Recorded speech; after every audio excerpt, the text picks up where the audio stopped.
오늘 은혜 받을 말씀 누가복음 24장 1절로 12절입니다.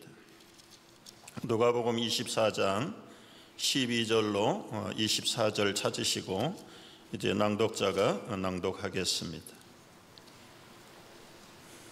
안식 후 첫날 새벽에 이 여자들이 그 준비한 향품을 가지고 무덤에 가서 돌이 무덤에서 옮겨진 것을 보고 들어가니 주 예수의 시체가 보이지 아니하더라.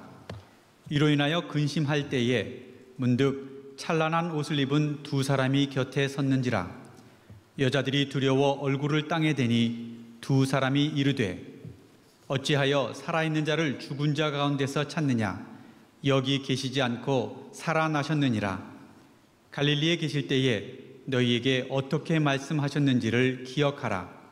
이르시기를 인자가 죄인의 손에 넘겨져 십자가에 못 박히고 제3일에 다시 살아나야 하리라 하셨느니라 한데, 그들이 예수의 말씀을 기억하고 무덤에서 돌아가 이 모든 것을 11사도와 다른 모든 이에게 알리니, 이 여자들은 막달라 마리아와 요한나와 야고보의 모친 마리아라. 또 그들과 함께한 다른 여자들도 이것을 사도들에게 알리니라. 사도들은 그들의 말이 허탄한 듯이 들려 믿지 아니하나 베드로는 일어나 무덤에 달려가서 구부려 들여다보니 세마포만 보이는지라. 그 된 일을 놀랍게 여기며 집으로 돌아가니라. 아멘. 예수님께서는 지난 금요일 날 우리 시간으로 계산하면 오후 3시에 십자가 위에서 운명하셨습니다. 그 사형 집행을 당하고 이제 사망이 확인된 그 죄인들의 시체는 가족이나 연고자가 없으면 어떻게 될까요? 지금 예수님의 경우는 어머니 그리고 여인들이 갈릴리에서 따라왔지만 고향이 아닙니다. 객지입니다. 그리고 수중에 장례를 치를 만한 돈도 없습니다. 제자들은 다 흩어졌습니다. 겨우 요한 제자 한 사람 십자가 밑에 남아있지만 이 요한은 아직도 나이가 어리고 능력이 없는 제자입니다. 사형당한 시신을 처리할 연고자, 능력이 없는 시신들은 시 당국이 멀지 않는 쓰레기 소각장에다가 갖다 버려서 그 쓰레기가 꺼지지 않는 불에 그들의 시신도 같이 소각되는 것이 그 당시의 관례였습니다. 참 안타까운 상황입니다. 마음은 있지만 능력이 없어요. 할 사람이 없어요. 못하면 갔다가 불태워지는 쓰레기장에 가야 됩니다. 이때 한 부자가 나타났습니다. 우연일까요? 아닙니다. 700년 전에 이사야 선지자를 통해서 예언된 사람이 나타났어요. 이사야 53장 9절에 보면 그는 강포를 행하지 아니하였고 앞으로 오셔서 죽임당하는 메시아를 예언한 거예요. 예수님이 무슨 강도질한 거 아니잖아요. 무슨 폭행을 저지른 것도 아니지 않습니까? 그럼에도 불구하고 그의 입에 거짓이 없었는데 그의 무덤이 악인들과 함께 있었다. 양옆에 흉악한 강도들 틈 사이에서 예수님은 운명하신 겁니다. 다른 사람들이 볼 때는 다 동일한 흉악범들이에요. 그러나 그가 죽은 후에 하마터면 소각될 뻔했는데 부자와 함께 있었다. 700년 후에 나타나실 메시아 예수 그리스도의 장례식을 내다보시면서 아무도 거둘 사람이 없는데 부자가 나타났다. 여러분, 그 부자가 누굽니까? 우리가 아는 대로 아리마대 요셉이라는 산에 들인 공회원, 지체가 높은 사람입니다. 재력 있는 사람입니다. 지금까지는 이 요셉이라는 사람은 숨어서 예수님을 존경하고 따랐던 사람입니다. 며칠 전에도 사내들인 공회에서 예수를 처형하기 위해서 그 국회의원들이 다 모였어요. 그래서 이 사람을 사형을 할 것인가 처리를 할 것인가 말 것인가 토론하는 자리에 다 죽이기로.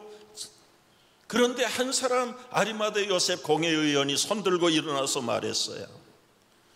여러분, 너무 그렇게 신경 쓸 거 없습니다. 저 사람이 진짜 선지자라면 할 수 없어요. 그러나 우리가 몇십 년 전에 일어났던 그 이단의 괴수를 기억하지 않습니까? 그때 예루살렘 시민들이 다 그를 따라갔지요. 그러나 진짜가 아닌 게 드러나니까 몇 날 못 돼서 다 물거품 사라지듯이 다 사라지고 지금 흔적이 없지 않습니까? 그러니 죽을 필요가 없습니다. 그냥 두고 봅시다. 그렇게 발언을 했던 사람이 아리마대 요셉이에요. 나는 예수를 믿는 크리스찬입니다라고 말을 못해. 자기 신분이나 체면이나 유대계의 전통을 따라서 절대로 그렇게는 할 수 없었지만 음성적으로 속으로 저분이야말로 하나님이 보내신 메시아일 거라는 기대를 가지고 그동안 멀리서 예수님을 지켜보고 따라왔던 사람인데, 이제 예수님이 죽음으로 그는 모든 감춰졌던 자기의 비밀 신앙을 공개적으로 만천하에 드러내서 빌라도 총독에게 찾아가서 내가 예수의 시신을 장례하겠습니다. 퍼밋을 주십시오. 허가서를 받아가지고 다시 골고다에 와서 장례를 진행하게 되었습니다. 물론 병사들이 죽은 시신들을 다 이제 땅바닥에 눕혀놨을 거예요. 이 아리마대 요셉과 그리고 여인 몇 사람이 누워있는 예수님의 시신을 이제 장례를 진행을 합니다. 세마포에다가 깨끗하게 누이고 그리고 시신을 깨끗하게 닦고, 이제는 세마포로 이 몸을 이렇게, 우리 한국은 시신들에게 옷을 입히는데 유대의 장례는 세마포로 몸을 빙빙 감는 거예요. 그 감는 사이사이에다가 방부제를 넣습니다. 이때 또 한 사람이 나타났어요. 언젠가 밤에 예수님을 찾아와서 어떻게 해야 영생을 얻고 구원을 얻을 수 있습니까? 물어보았던 니고데모. 물과 성령으로 거듭나지 아니하고는 천국에 갈 수 없다. 이 니고데모도 공회원이에요. 유대의 아주 최고의 스승이에요. 선생님, 그러면 이 늙은 나이에 우리 어머니 뱃속에 들어갔다 나와야 됩니까? 아무리 율법의 선생이고 지체가 높은 존경받는 공회원이라 할지라도 영적으로 거듭나지 않으면 이렇게 무지합니다. 무지해요. 결국은 이해를 하지 못하고 예수님을 떠나갔어요. 그리고 나타나지 않았어요. 지금까지 믿지도 않았고 숨어 있었던 니고데모인데 돌아가서 얼마나 많이 고민이 됐을까요? 온 세상 사람들은 예수님을 메시아로 따르는데 자기는 배울 만큼 배웠고 지체가 높은 사람인데도 그 예수님이 오신 목적에 대해서 깨닫지 못하고 영원한 생명을 얻지 못하는 것에 대해서 고민하다가 예수님이 십자가에 사형당하시고 죽으신다는 이야기를 듣고 이것저것 많이 묵상했을 겁니다. 자기들이 메모리하고 있던 구약의 예수님의 메시아에 대한 예언들을 묵상하다가 이분이야말로 메시아구나. 이제는 더 이상 감출 수가 없고 침향 섞은 향 100근이라고 그랬어. 우리말 성경에는 100근은 파운드로 66파운드 정도 돼요. 그걸 가지고 공적으로 예수님의 죽음 앞에, 시신 앞에 나타났습니다. 여러분, 여기서부터 이제 예수님의 죽으심의 능력이 나타나는 거예요. 살아서 변화를 받고 삶이 바뀌는 사람도 많이 있었지만 예수님은 도리어 죽으신 다음에, 특별히 부활하신 다음에 엄청난 사람들이 새로운 생명을 얻고 그리고는 하나님 나라의 자녀가 되는 사건들이 벌어져요. 여러분, 예수님이 지금도 나와 함께 살아계시면 좋을 것 같은데 살아서는 역사가 일어나지 않아요. 예수님은 죽으시고 부활하셔야 그때부터 세상이 바뀌고 뒤집어지는 겁니다.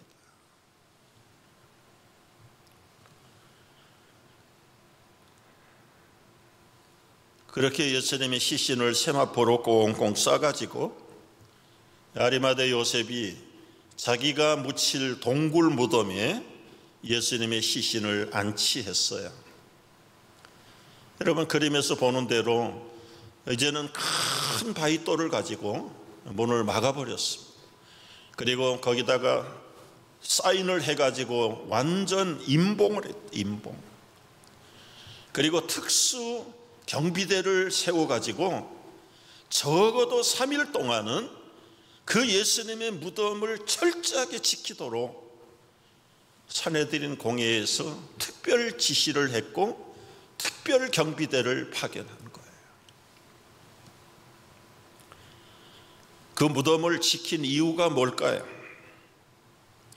예수님이 살아생전에 여러 번 말씀하셨어요. 내가 죽은 후에 3일 만에 살아날 것이다. 살아날 것이다. 그 말을 아무도 믿지 않지만 행여라도 10,000,000분의 1이라도 살아날 리도 없지만 살아난다면 어떻게 될까? 살아날 수 없지만 혹시 예수의 추종자들, 제자들이 예수님의 시신을 몰래 훔쳐다가 감춰버리고 살아나셨다, 예루살렘 소문을 내기 시작하면 지금까지 교권 지도자들, 정치 지도자들은 설 자리가 없는 겁니다. 거짓 루머라도 예수님의 시신이 사라지면 할 말이 없어요. 만에 하나라도 그런 불상사가 발생하지 않도록 특별 경비를 세운 겁니다. 특별 경비. 예수님의 장례는 안식일이 금요일 날 해가 질 때부터 안식일이 시작이 돼요. 오후 3시에 운명하셨고 빌라도 총독에게 왔다 갔다 사망을 확인하고 시신을 정리하고 운반하고 아주 가까스로 안식일이 시작되기 전에 장례를 마쳤습니다. 그러는 바람에 이 여인들이 예수님의 시신에다가 부어드리려고 가져갔던 향유와 향품, 그거 넣는 거 잊어버릴 거예요. 놀래기도 하고 어리벙벙하고. 그리고는 예수님이 무덤 안에 안치돼 버린 겁니다. 이제 3일이 지났어요. 안식일이 지나고 첫날, 우리말로는 주일날 새벽이, 이 여인들이 3일 전에 부어드리지 못했던 그 향품, 향료를 가지고 예수님의 세마포 위에라도 부어드리려고 무덤을 향하여 어두운 시간에 찾아 나섰습니다. 여인들이 무덤을 찾아가면서 걱정이 태산 같아요. 그 어마어마한 바위돌 문을 여인들이 무슨 힘으로 밀어내고 들어갈 수 있겠습니까? 그럼에도 불구하고 이 여인들은 예수님에 대한 그 사랑을 포기할 수 없어서 향품을 들고 무덤을 찾아갔는데 놀라운 상황이 벌어졌습니다. 거대한 바위돌 문이 활짝 열렸습니다. 여러분, 여기서 퀴즈 하나가 있습니다. 왜 바위돌 문을 열어놓았을까요? 예수님이 힘이 없으셔서 못 나올까 봐요? 진짜 못 나오시죠. 꽁꽁 묶어놨는데 살아난다고 해도 어떻게 움직이고 그 묶여있는 세마포에서 나와서 이 거대한 바위돌을 밀어낼 수 있을까요? 이 문은 누구를 위해서 열어놓은 것입니까? 여러분, 여인들을 위해서 열어놓은 거예요. 여인들. 그리고 조금 있다가 달려와서 확인해야 되는 제자들을 위해서 문을 열어놓으신 거예요. 예수님이 열으신 거 아니죠. 천사들이 이 인봉된 거대한 바위돌을 열어버렸어요. 나약한 여인들을 위해서 열어놓았어요. 염려하고 왔던 이 마리아와 막달라 마리아가 얼마나 놀랐고 얼마나 당황했을까요? 그리고 얼마나 다행스럽게 생각했을까요? 그리고는 무덤 속에 쏙 들어가 보았습니다. 그런데 또 한 번 거기서 까무러치게 놀랄 일이 벌어졌어요.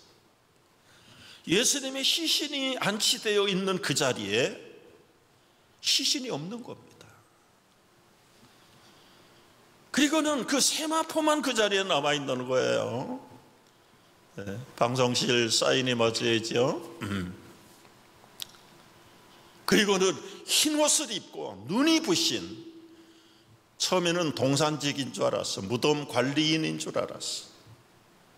근데 나중에 보니까 너무너무 찬란한 옷을 입은 그분, 그 상황을 보고 여인들은 놀래가지고 땅에 엎으러져 있습니다. 엎으러져 있어. 그때 그 천사가 말해요. 어찌하여 살아있는 자를 죽은 자 가운데서 찾느냐. 그는 여기 있지 않고 살아나셨느니라. He is risen. 그가 누웠던 곳을 와서 봐라. 여러분, 세마포는 가문 그대로 동글동글 있어요. 그런데 그 몸이 없어요. 머리를 쌓던 수건은 딱 개켜져 가지고 저 한쪽에 떨어져 있어요.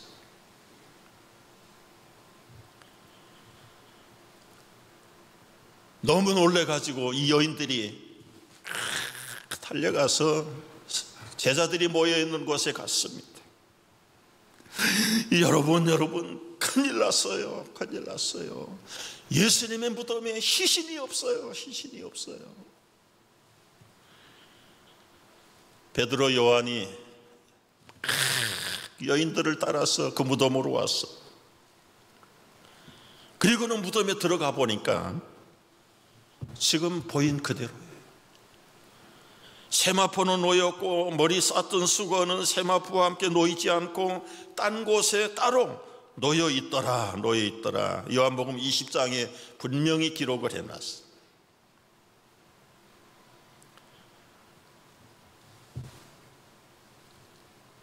그런데요, 너무 신통하잖아요. 그런데도 불구하고 이 제자들이 가서 남은 제자들에게 얘기했어요. 여인들이 얘기했던 것처럼 똑같이 얘기했겠죠. 야, 우리 가봤더니 예수님 시신이 없더라.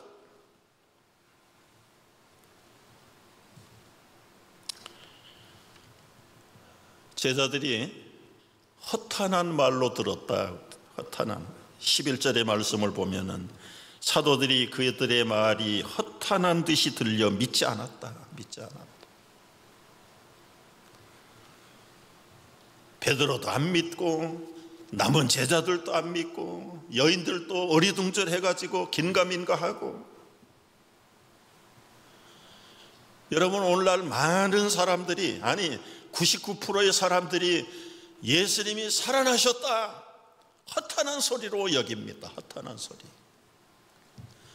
여러분 가운데서도 교회 가고 그리스도인이 되는 건 좋은데 부활은 믿거나 말거나 상관없어.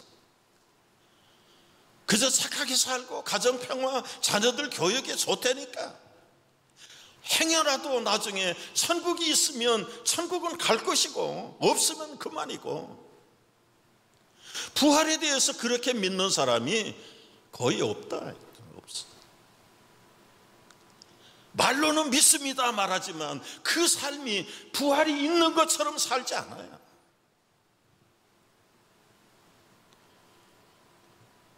이게 오늘 성도들의 현실이에요. 3년 반을 따라다니면서도 예수님의 가르침을 받은 제자들도 허탄한 말로 여기고 믿지 않았다. 너무 답답하니까 예수님이 무덤에 나타나셔가지고, 야, 여인들이 너무 놀래가지고 그때서야 예수님인 줄 알고 발목을 꽉 잡았어. 만지지 마라. 내가 아버지께로 아직 올라가지 못했다. 그리고는 제자들에게 가서 전해라. 내가 갈릴리 먼저 가 있겠다. 그런데도 지금 모여서 믿지도 않고 두려워하는 그들에게 갈릴리로 가시지 않고 예수님이 제자들이 모여있는 곳에 나타나셨어요. 그리고 뭐라고 말씀하십니까? 유령이 나타났다. 누가복음 24장 36절을 보십시오. 예수께서 친히 그들 가운데 서서 이르시되 너희에게 평강이 있을지어다. 제자들이 놀라고 무서워하여 그 보는 것을 영으로 생각하는지라. 어찌하여 두려워하며 어찌하여 마음에 의심이 일어나느냐. 내 손과 발을 보고 나인 줄을 알라. 또 나를 만져보라. 영은 살과 뼈가 없으되 너희 보는 바와 같이 나는 있다. 이 말씀을 하시고 손과 발을 보여주셨어요. 그 의심많은 도마, 이 못자국에 창자국에 손을 넣어보고 나를 믿으라. 제자들이 너무 혼비백산이 됐겠지요. 이건 분명히 사람도 아니고 유령도 아니고 아직도 확실하게 믿지를 못해요. 너희들에게 먹을 것이 있느냐? 떡을 잡수십니다. 갈릴리 바닷가에서는 숯불에 구운 생선을 잡수십니다. 여러분, 이게 신비한 예수님의 부활의 몸이에요. 유령은 살과 뼈가 없어요. 그냥 환영처럼 나타나는 거예요. 우리 유교에서 제사를 지내고 제밥을 갖다 놓고 밤새도록 기다려도 밥알 한 톨도 먹은 흔적이 없어. 못 먹어요.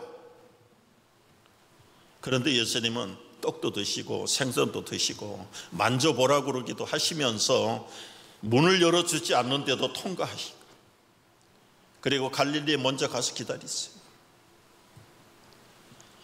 이 특별한 몸, 변화되신 부활의 몸, 40일 동안 수백 명의 증인들에게 보여주신 몸,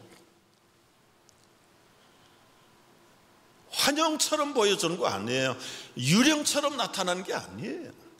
실제로 대화도 하시고 식사도 하시고 길을 걸으시면서 말동무도 하셨고 성경을 가르쳐서 꺼내주시기도 하고 가르치기도 하시고, 오늘 누가복음 뒷부분에 보면 엠마오로 실망해서 내려가던 제자들에게 나타나셨죠. 계속해서 모세와 시편에 기록된 앞으로 오실 메시아에 대해서, 자기에 대해서 예수님이 가르쳐 주셨어요. 해가 어두워서 저녁 식사를 하러 식당에 갔습니다. 떡을 가지시고 예수님이 제자들에게 떡을 떼어주실 때 그들의 눈이 밝아졌어요. 어떻게 밝아졌을까요? 떡을 떼어주신 그 선생님의 손을 보니까 그들만 아는 못자국이 보였던 거지요. 와, 우리가 여태 예수님을 몰라봤습니다. 눈이 활짝 열렸는데 예수님은 온데간데가 없이 사라지셨다. 그 두 제자들이 얘기해요. 아까 낮에부터 우리에게 말씀을 가르칠 때 우리의 마음이 뜨겁지 아니하더냐. 어렴풋이 알긴 알았는데 확신 있게 믿지를 못한. 여러분, 바로 이 40일 동안 부활하셔서 보여주신 예수님의 몸이 장차 부활 성도들이 입을 신비한 몸입니다. 이것을 제대로 알고 믿으면 지금 세상에서 누리는 이 세상살이는 그냥 어린아이들 말로 하면 소꿉장난이에요. 소꿉장난. 막 아무리 좋은 환경, 아무리 좋은 문화용품을 누리고 돈이 많다고 해도 그 부활하신 주님의 그 신비한 변화를 우리가 앞으로 체험하게 되면 이건 다 놓고 떠날 소꿉장난품 되잖아요. 그런데 우리 어리석은 사람들이 그때를 알지 못하고 이것이 전부인 것처럼, 이 세상의 가치가 전부인 것처럼 여기에다가 목숨을 걸고 영원히 죽지 않으려고 바둥바둥 애를 쓰고 하마터면 천국 갈바가 놀래고 겁을 내고. 여러분, 이게 부활신앙이 없는 성도들의 모습이에요. 우리가 이 땅에서 코비드도 철저하게 예방을 해야 돼요. 우리 몸의 건강도 잘 유지해야 되는 것 사실이에요. 그러나 왜 건강하고 왜 병들지 말아야 됩니까? 잘 먹고 잘 살고 이 땅에 아메리칸 드림을 즐기기 위해서 잘 살고 잘 먹는 게 아니라 나에게 영원한 부활과 영원한 천국의 영생을 주신 그 주님을 알지 못하는 사람에게 더 알려서 함께 영원한 복을 받기 위해서 우리가 이 땅에 남아야 되고 건강해야 되는데 정작 해야 될 건 안 하고 거기에 코가 빠져가지고 우리 집이나 내 삶이나 들여다보고 죽을까 봐 겁이 나서 이 썩어질 몸이나 지키려고 바둥바둥 애를 쓰는 게 이게 부활을 믿는 사람들이냐 말이에요. 가난한 한국을 떠나서 아메리칸 드림을 타라 미국 비행기를 탈 때 여러분 한국에 미련이 있었습니까? 있는 사람은 못 와요. 깨끗하게 잊어버리고 새로운 아메리칸 드림의 소망을 찾아서 날라온 사람들이 이민자들 아니에요. 우리가 이 땅이 좋사오니 여기서 살고 질 것이 아니라 이제는 여기보다 더 좋은 하나님의 나라 영원한 부활 생명, 그것을 사모해야 돼. 사모해야 돼.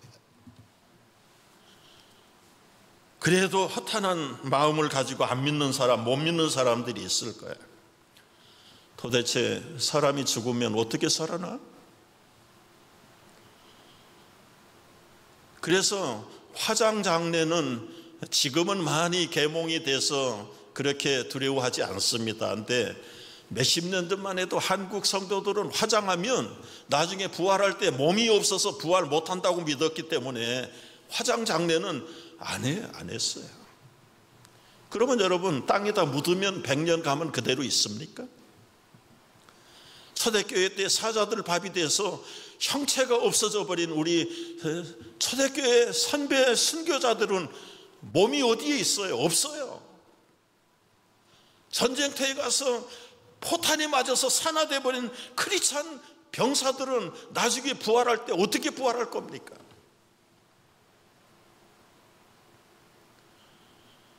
여러분, 이게 다 어리석은 우리의 생각이다. 우리 생각. 알코올에다가 넣어가지고 시신이 썩지 않도록 그 아버지 아들을 모셔놓은 그 사람들만 시신이 온전해서 살아날까요? 어림도 없어요. 여러분, 이 몸은 이미 죄로 죽음으로 더럽혀진 몸이에요. 이 타락한 이 몸 가지고 아무리 예수님이 부활하셔도 이 몸 가지고 부활하지 않아요. 그걸 몰라서 묻는 사람들에게 바울 사도가 고린도전서 15장 39절에 이렇게 설명을 해줘요. 다 한번 읽어보겠습니다. 이해가 되든지 안 되든지 하여튼 읽어보고 제가 설명을 드릴게요. 다 같이. 육체는 다 같은 육체가 아니니 하나는 사람의 육체요, 하나는 짐승의 육체요, 하나는 새의 육체요, 하나는 물고기의 육체라. 하늘에 속한 형체도 있고 땅에 속한 형체도 있고 하늘에 속한 것의 영광이 따로 있고 땅에 속한 것의 영광이 따로 있다. 여러분 무슨 말씀인지 이해를 제가 돕도록 설명을 드릴게요. 하나님이 생명체를 만드실 때는 그 생명이 거처하는 환경에 맞도록 물에 있는 물고기를 만들 때 여러분 거기다가 네 발을 달아가지고 물속에서 발로 걸어댕겨라 그렇게 만들지 않았어요. 그러면 못 살아요. 물속에서 발로 그 바닥을 어떻게 딛고 댕기겠어요. 발이 없는 물고기 지느러미를 만들어서 자유롭게 물속에서 왔다 갔다 하더라고요. 공중에 새를 만들 때 물고기처럼 지느러미를 만들어서 너 공중에 날아라 그렇게 만들지 않았어요. 새는 날개짓을 해서 공기의 저항을 없애고 몸이 뜨도록, 사람은 땅을 딛고 살도록 만들어요. 그러니까 각자 하나님께서 모든 생명을 만들 때는 그 환경에 맞도록 맞춤형 제품을 만드신 거예요. 그럼 이제 시공간을 초월한 부활의 세계가 열릴 때는 그 부활의 환경에 맞는 몸을 만들어주는 거예요. 지금 이 몸이 아무리 건강하고 아무리 깨끗하게 보존했다고 해도 이 몸 가지고 어떻게 공중에 올라갑니까? 못 가지요. 지금 그걸 설명한 겁니다.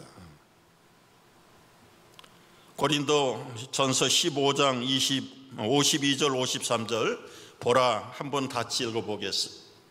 보라, 내가 너희에게 비밀을 말하노니 우리가 다 잠잘 것이 아니요 마지막 나팔의 순식간에 호련히 다 변화하리니 이 썩을 것이 썩지 아니할 것을 입겠고 이 죽을 것이 죽지 아니함을 입으리라.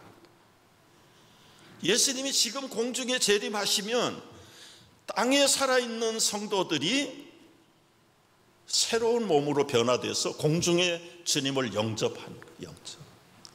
지금 이 살과 육이 있는, 뼈가 있는 이 몸으로는 공중에 못 가요. 그러니까 귀중하게 여겨야 될 게 뭡니까?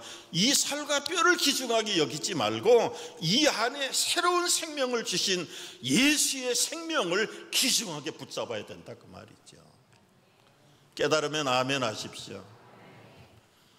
이 부활의 특권, 부활의 의미는 바로 우리 안에 새 생명을 앞으로 부활의 생명으로 변화시켜 주신다는 것을 예수님이 샘플로 보여주시는 사건이 부활절 사건입니다. 예수님 다시 사셨습니다.